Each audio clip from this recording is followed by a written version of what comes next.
Donald Trump and JD Vance and MAGA and many Republicans recognize that abortion bans, limiting bodily autonomy, eliminating medical freedom is politically radioactive. It is a ticket to hell or some other place. I don't know. And all of a sudden, JD Vance is going, no, Trump would never do an abortion ban, even though Trump has signaled maybe he would. He's not bothered by abortion bans if states want to do them. He'd consider this, that, the other thing. He's played extremely coy. They are now recognizing that this is such a politically disastrous position. They've lost every referendum. Whenever there's a referendum on the ballot about abortion, the anti-choice movement loses. And if there are Republicans on the ballot, they often lose.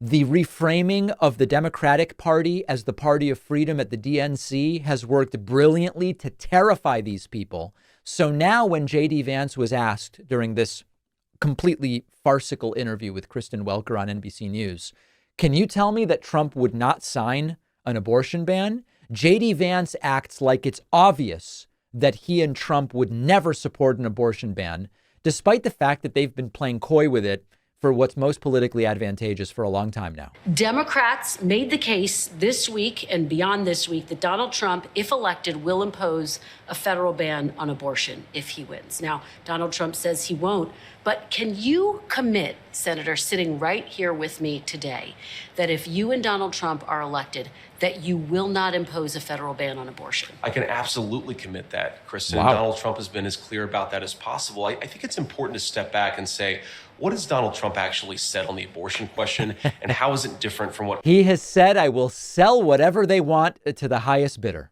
Ban it, make it legal, whatever. Kamala Harris and the Democrats have said. Donald Trump wants to end this culture war over this particular topic. If California wants to have a different abortion policy from Ohio, then Ohio has to respect California and California has to respect Ohio. Donald Trump's view is that we want the individual states and their individual cultures and their unique political sensibilities to make these decisions because we don't want to have a nonstop federal conflict over this issue. The federal government ought to be focused on getting food prices down, getting housing prices. So now he goes off to other things. But the real big news is he says we are absolutely not going to do a federal abortion ban.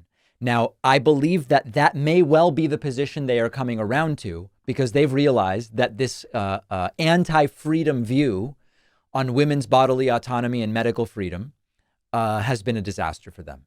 And I commend them if we can believe that this is their position, which I don't really know if we can, but maybe this week it is and next week it'll be something else. I commend them, but it's not because of any moral opposition that they have to an abortion ban federally. It's simply because they figured out that hasn't really been so good for us.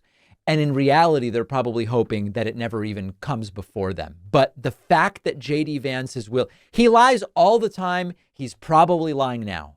But the fact that he's willing to say this publicly is a signal that they know they are in serious trouble and that taking back, hey, on the left, we are actually about freedom, not you guys. It's us. It has been extraordinarily effective.